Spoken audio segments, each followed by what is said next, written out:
Hello, everyone, and welcome to another episode If You Could Hide to Cola podcast. My name is Daniel. This is my brother Clive. Hello, everybody. Welcome. Daniel, we're going to be jumping a few years, like not dramatically as the Book of Mormon, obviously, where it jumps, 100 years at some stages, but yeah, a couple of years now instead of, this happened for all of this year and then this happened for all of this year. We just seem to skip over quite a bit.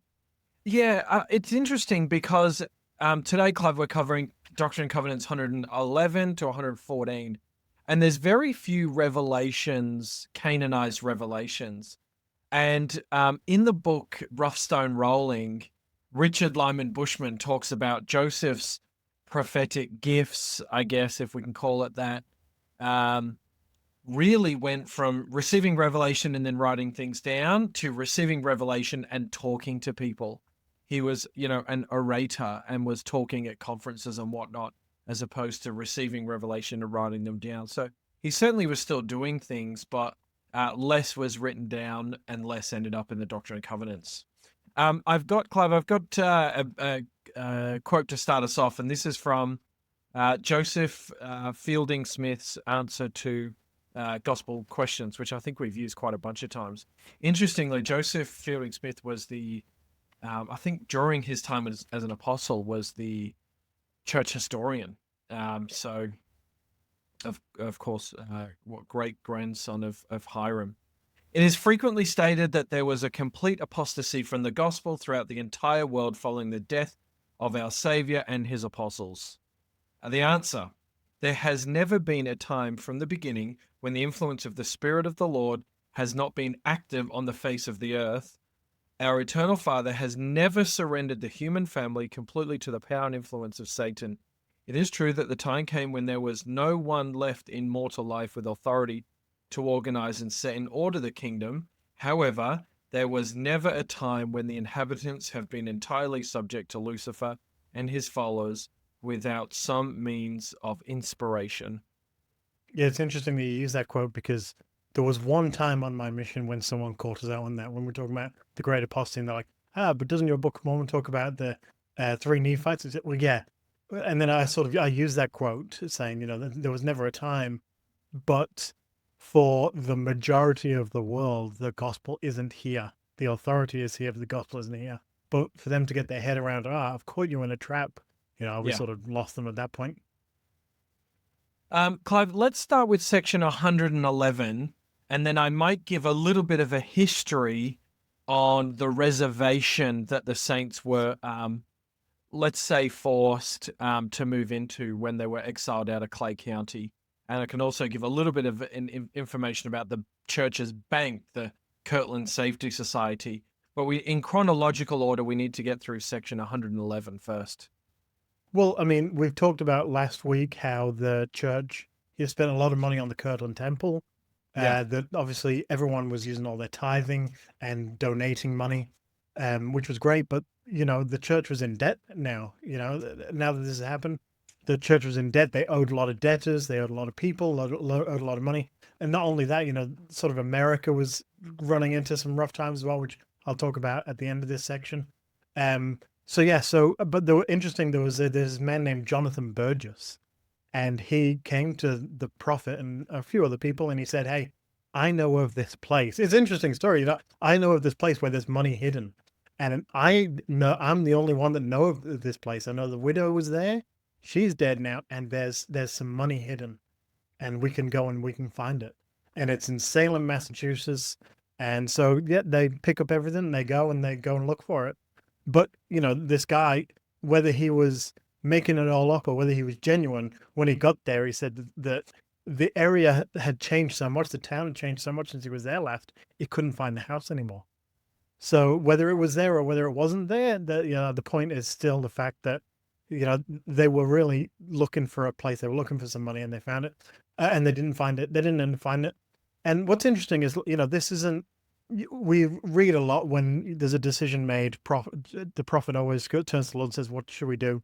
But this seemed to be Joseph's made up his mind and saying, "Okay, let's go and find it," and didn't go to the Lord first and ask the Lord. But the Lord doesn't rebuke him and say, "You shouldn't have done this. You should have asked me first."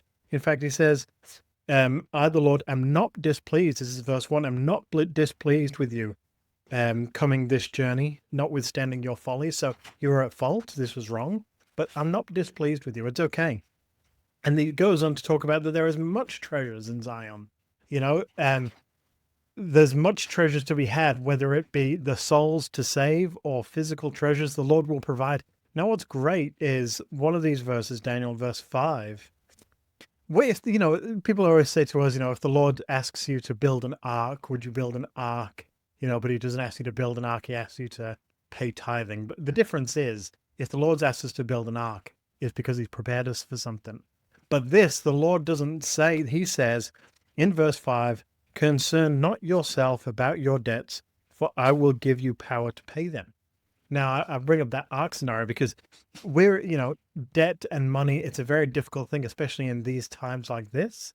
But for the Lord to turn around and say, don't worry about the debt, I will provide. That's when it sort of gives you a bit of a relief going, okay, the Lord will provide as long as I do what I say. It's not the Lord saying, hey, you will struggle for a long time. It's not. He's saying, don't worry about it. I will provide. Concern not yourselves about Zion, for I will deal with her I will deal mercifully with her. Tarry in this place and in the regions about. The Lord's saying, keep the work going. Yeah, exactly. Keep the work going. And then he talks about where they're at, this Salem that they're at in verse 9, right? He says, this place you may obtain by hire, and inquire diligently concerning the more ancient inhabitants and founders of this city. For there are many treasures than one for you in this city. Salem has a rich, rich history for things to learn. But not only that, there is many saints there, as the Lord is saying, many people there that are willing to hear the gospel. And by 1844, and I say by 1844 because when Joseph died, so this is 1836. By 1844, there was 120 members in Salem. So this wasn't for nothing. Just because they didn't get the treasure they were hoping for, the worth of souls is great. This is what they were there for. Okay, so 1836 has ended, and I want to just give a little update on kind of what's going on. The saints, as we know, were kicked out from one place to another, kicked out of Zion, and they moved themselves into Clay County. Initially, there was no issues with the saints living there. And what happens is over time, the people get frustrated by the amount of saints that are living there. It becomes very challenging for the locals. Things again turn into a bad situation. And what happens is there's an agreement made and there's a new county formed called Caldwell County. And this is where we learn of a place called Far West, which we'll hear a lot about. And many members will be familiar with something called Far West. So Caldwell County was created as almost a reserve for these Mormons to go and live in. And I guess you could think it as a good thing that the saints were finally given some place of their own, or you could think of it as a very negative because, certainly from a religious perspective, the people were intolerant of having these saints around. They weren't happy. They were, killed. They were getting killed. And so it's not exactly a positive that the saints were kind of moved to this reserve, but they were, and that was called Caldwell County. And so a lot of what we're going to talk about, the saints are now living there. And for a little while, they have freedom. They have freedom to live in this area. And this is now their new home. So if you think about it chronologically, we started all the way in Palmyra, and then we've moved across. The Lord says, go to the Ohio. There you will receive my law. That the saints finally build a temple. We've got Zion. We've got Clay, Independence. Then we got Clay County. Well, now we're in Caldwell County. I just want to give a bit of a background about what's happening in America at this time, because you're probably going to talk about the church's bank later and how that all came about. But there's a bit of a financial crisis across the USA. At the end of 1836, start of 1837, there was a thing called over-speculation, right? And basically what that means is you think that the price of something is going to go up, and so you buy it. You spend a lot of money buying it, expecting the price to go up, then you can sell it for a profit. And the loans that you've got from the banks, you're able to pay back. So the banks gain, you gain, everyone gains. So you imagine, like today, you imagine all the land, you buy land, land goes up in a couple of years, you sell it. Same Pokemon cards, if you may be that way. But you buy them, you sell them over COVID. That's the way it worked for everyone. But what's interesting, right? So the president at the time, President Andrew Jackson, he saw this coming and he knew that it was going to be bad for everyone. So he made this new rule, which sort of could have worked out if it was done at the right time. But he made a new rule that you can't buy land with paper money. You can only buy the land with gold and silver. And so this way, it's sort of, instead of everyone buying up, it's sort of only a few. And so the economy will continue to roll on. But because a lot of people already borrowed from the banks, the paper money that they borrowed was worthless. And so people weren't able to pay the banks back because the banks wouldn't be able to pay it back. Banks failed. And because banks failed, a lot of people went into financial crisis because they lost their money. And this is essentially how it all snowballed. And Eliza R. Snow, she actually says that it was a troubling time for the saints because, I mean, we look at it now, I feel like, anyway, in the Book of Mormon times, I feel like it's sort of the opposite. In the Book of Mormon times, when things were bad, everyone turned to the Lord. I feel like these days, as things get worse, people blame the Lord. And this is what Eliza R. Snow said. She said, as the saints drank in the love and spirit of the world, the Spirit of the Lord withdrew from their hearts, and they were filled with pride and hatred towards those who maintained their integrity. So those that struggled and those that maintained it, there was those that turned against them because of, the hardness of their hearts. Okay, yes, let's keep going then, Clive. Let's go into 112. So now, if we look at the top here, the revelation we've received on the day, elders Heber C. Kimball and Orson Hyde first preached the gospel in England. Thomas B. Marsh was at the time the president of the Quorum of the 12. Thomas B. Marsh would not end up sticking around. Verily, thus saith the Lord unto my servants Thomas, I have heard the prayers, and thine alms have come up as a memorial before me, in behalf of those thy brethren who were chosen to bear testimony of my name, and send it abroad among all nations, kindreds, tongues, and people, ordained through the instrumentality of my servants. Verily I say unto you, there have been some few things in thine heart, and with thee, which I, the Lord, was not well pleased. Thomas B. Marsh is called out here as not being entirely in line with the gospel teachings.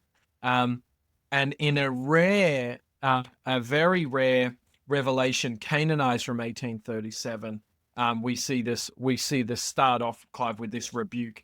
Nevertheless, inasmuch as thou hast abased thyself, thou shalt be exalted. Therefore, all thy sins are forgiven thee. So a call out and a forgiveness. And I've got a few things highlighted here, Clive, which are more about the first presidency in verses 20. Have you got anything before then? Just one thing before that. I just feel like you talked about how he was rebuked and then the Lord said, okay, your sins are forgiven you. And it's like turning over a complete new leaf. And imagine the Lord said this to you. I just want to read verse 16 and 17. Verily I say unto you, my servant Thomas, thou art the man whom I have chosen to hold the keys of my kingdom as pertaining to the 12 abroad among all nations. So, that's what you're for. Then this part, that thou mayest be my servant to unlock the door of the kingdom in all places where my servant Joseph and my servant Sidney and my servant Hiram cannot come. So you know that the Lord has called this incredible prophet and his counselors. And hey, if they're not able to, that's why I've called you, because I know you can. Wherever they can't go, you go. I mean, it feels like it's such an honor. It's like the next thing. Like, we've called the prophet, but I need you to be prepared for. I need you to be ready. If they can't go there, I need you to go. And I just think that must be, after the very beginning part, like you read, now this must just be, wow, this the Lord relies on me for this. So, Clive, verse 20, whosoever receiveth my word receiveth me, and whosoever receiveth me receiveth those, the first presidency, whom I have sent, whom I have made counselors for my name's sake unto you. So these people are acting in accordance. The Lord is saying, there's a chain of command here that goes up to the first presidency. And of course, where did the first presidency get there? authority from, of course, Jesus Christ. And again, I say unto you, that whosoever you shall send in my name, by the voice of your brethren, the 12, duly recommended and authorized by you, shall have power to open the door in my kingdom unto any nation, whithersoever ye shall send them, inasmuch as they shall humble themselves before me, and abide in my word, and hearken unto the voice of my spirit. So this idea that you can go and spread the word and know that you've got the confidence that you're acting on behalf of those with the keys, those acting in authority of Christ. And so we should be spreading the word. We should be spreading the gospel. There's verses in here that talk about unlocking doors. In 27, therefore see to it that ye trouble not yourselves concerning the affairs of my church in this place, saith the Lord, but purify your hearts before me, and then go ye into all the world and preach my gospel unto every creature who has not received it. And then he says, if they've been baptized, baptize them. Go ahead and baptize them. And appoint yourselves some counselors. Let's set up the church. We're ready to go.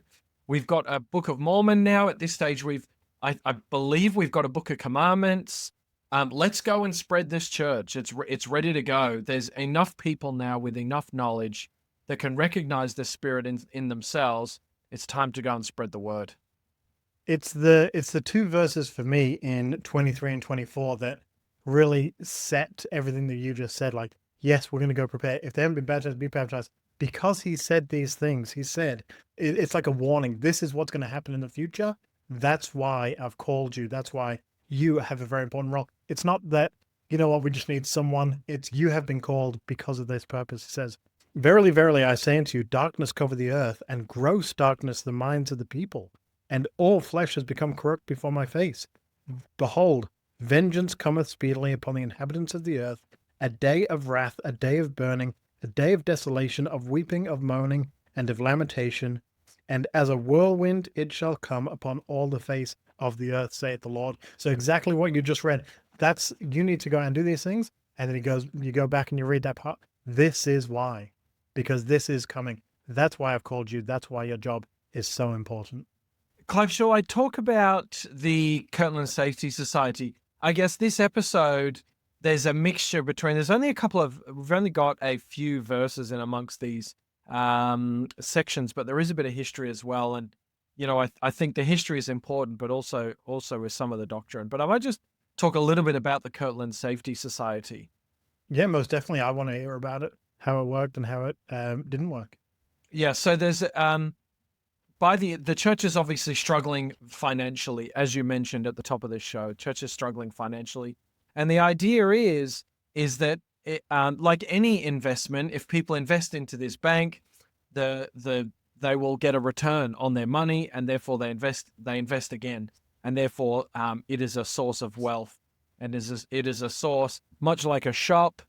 We know about the Whitney store. The Whitney store made money that can come into the church. The idea is that this bank can do that as well. And so they were successful in creating something called the Kirtland Safety Society. And I've got a picture here. This is from my little collection. This is just a printout. But this is a $10 Kirtland Safety Society note that I have. And so it was set up at the end of 1836 and it was established in 1837. It didn't go well. It was the cause of a lot of tension in the church. Ultimately, some people who invested lost their money, but actually Joseph Smith was taken for a wild ride. People invested in the bank hoping or believing that it would tank.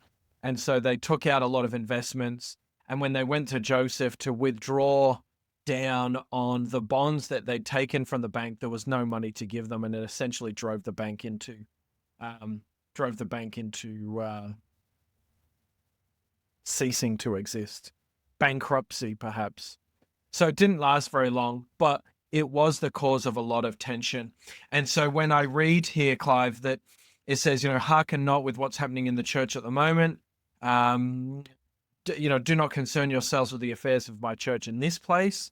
I can feel that that's happening. I can feel the tension in the air because it was so challenging for some of the members who had invested in the church, in the Kirtland Safety Society. and it didn't give back what was hoped. And no one got rich from it. Joseph Smith didn't walk away with $10 million. There was nothing. There was nothing left for anyone. So the Curlin Safety Society didn't last very long. And this time amongst the saints, only a year from maybe 18 months from now is when Governor Boggs would issue the extermination order and make it legal essentially to kill any Mormons on sight.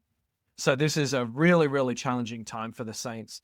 So when we see that there's not a lot of revelation coming through, I'm imagining Joseph being caught up in just so much stuff to try to deal with, and things were hitting him from left and right.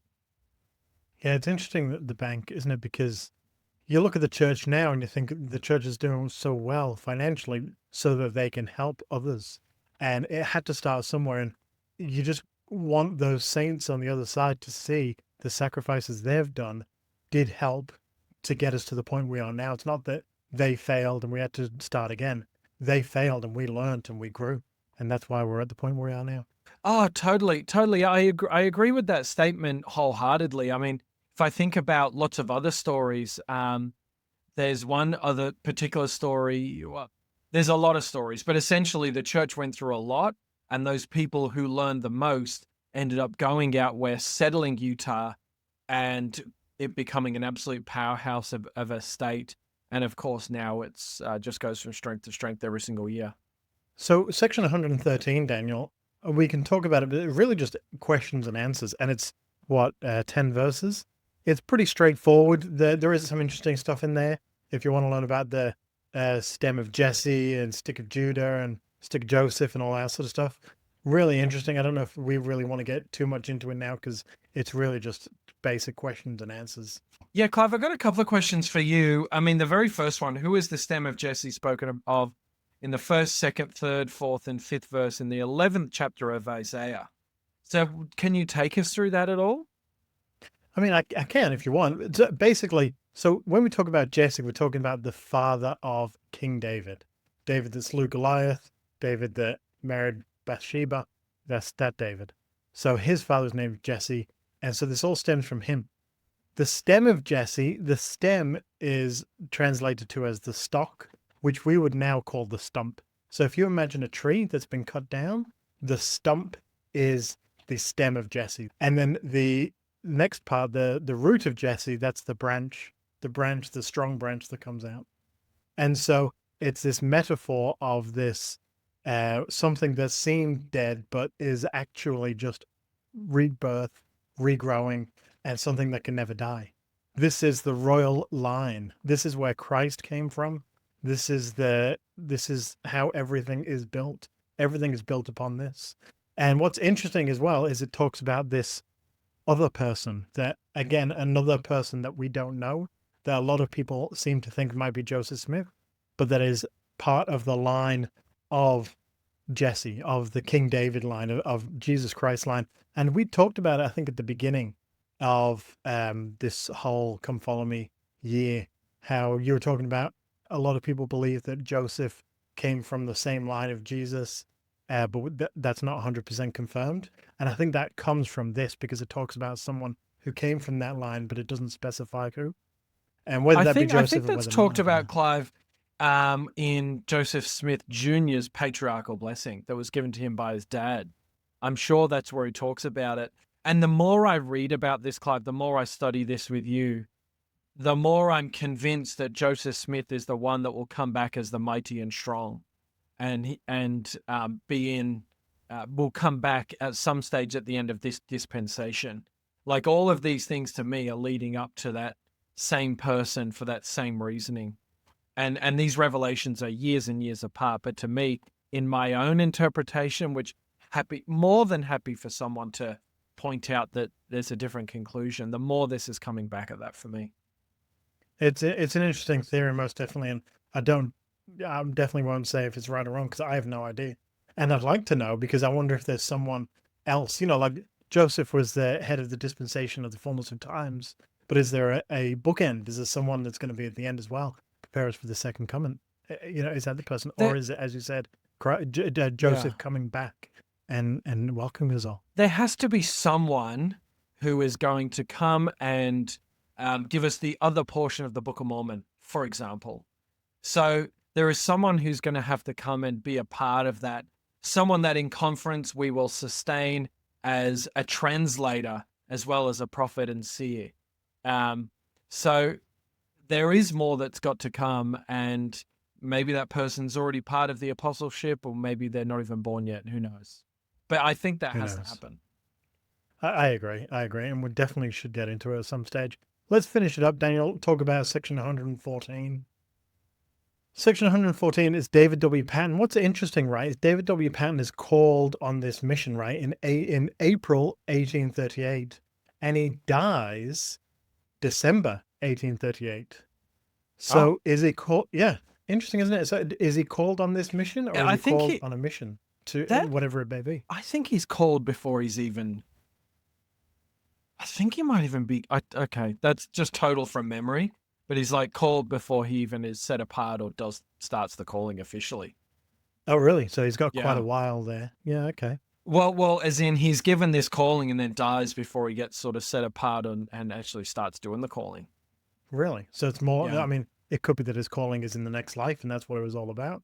Yeah, or recognition of his history and, yeah, I mean, I guess if that's what he was called to be in the pre-earth life, he's kind of called into that position, and then he's not required to act in it. Yeah. Okay. We're making it up, but that's definitely could be a thing. Here's something we're not making up. So if you've read The Miracle of Forgiveness, it's an incredible book. There's a really, really interesting story in the Miracle of Forgiveness about David W. Patten, and it's really the very first thing that introduced me to him, because other than this, I don't really know much more about him. So in here, it talks about how he met, or he saw Cain one day while he was out. And this is as the story goes. As I was riding along the road on my mule, I suddenly noticed a very strange personage walking beside me. His head was about even with my shoulders as I sat on my saddle. He wore no clothing but was covered with hair. His skin was very dark. I asked him where he dwelt, and he replied that he had no home, that he was a wanderer in the earth and traveled to and fro.